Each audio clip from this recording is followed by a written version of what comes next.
This map defaults to the current boundaries. And so if you want to sort of get rid of all of the busyness that you see with such a large map and such a tiny screen, you can go over to the option zones. You can take away the legend and you can go to the layer list and take away existing high schools, existing middle schools, and perhaps enter in an option that shows you the high schools and or the middle schools. And so that allows you to play around with those maps that you see in the sort of map section in real time. What we have noticed is that a lot of people have said, this is a little confusing.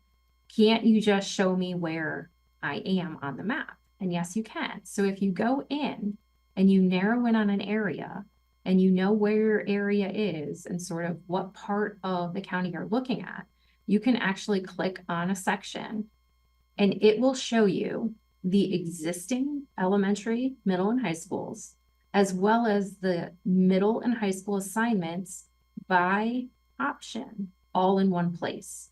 So if the layers of the map and the colors of the map are confusing and you just want to know, hey, for this address, what could happen based on these options, it allows you to go there and you can move the map around and do that sort of for any piece of this map. And you can just go right to that section and it will show you, like I said, existing elementary, middle, and high school, as well as the middle and high school assignments by option. A lot of people have said this is a lot easier for them to manage. The map has amazing features, but if it's just too overwhelming, you can click in that way.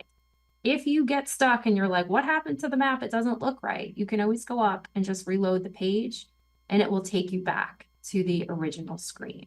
Now, the other thing that you can do is you can actually put in an address. And so if you go over to the top left corner, it says open search. It's the little magnifying glass. And I'm going to type in an address that is in this study scope area. Okay.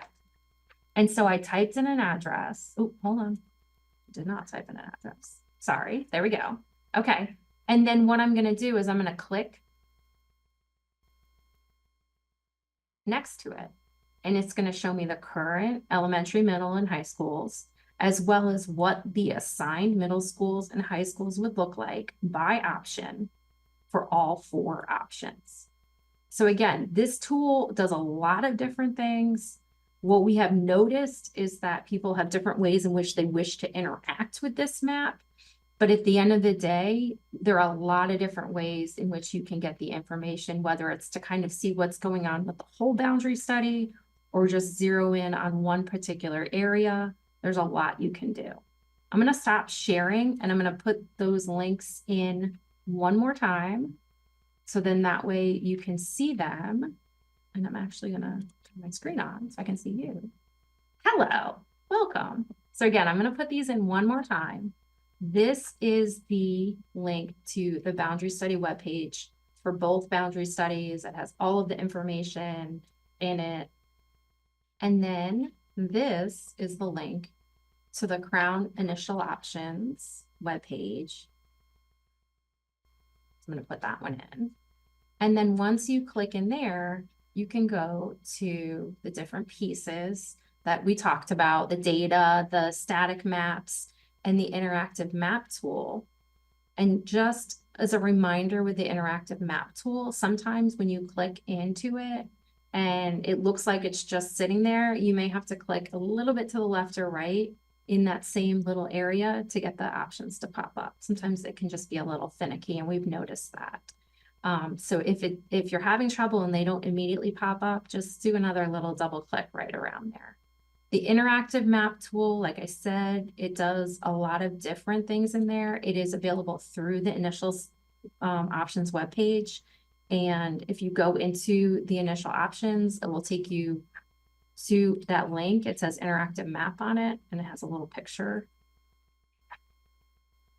And you can just get right into it. It's the same map for all 4 initial options because they're all embedded in the same one. So you can kind of see the changes by option for that if you want to use that. But we look forward to having the other 2 Zoom sessions this evening. and our in-person sessions tomorrow at Northwest and Wednesday at Richard Montgomery. Like I said, those are in-person sessions. We will be running 2 rounds of this presentation in the auditorium. So one at 6:30 and one at 7:30, and they'll both be recorded as well. And then there'll be a map room where you will be guided if you choose to go there directly. And you can spend the whole time in there if you would like, interacting with those large scale maps. We'll have screens so that you can type in your address in the interactive map tool and play with that, as well as ask questions. And so we are excited. We are, really, really welcome the feedback. Please use the survey to give the feedback. Like I said, there's a place for you to give feedback by each option as well as general feedback. And we thank you so much for attending the session today, and we look forward to getting your feedback throughout this process. Thank you so much and have a wonderful day.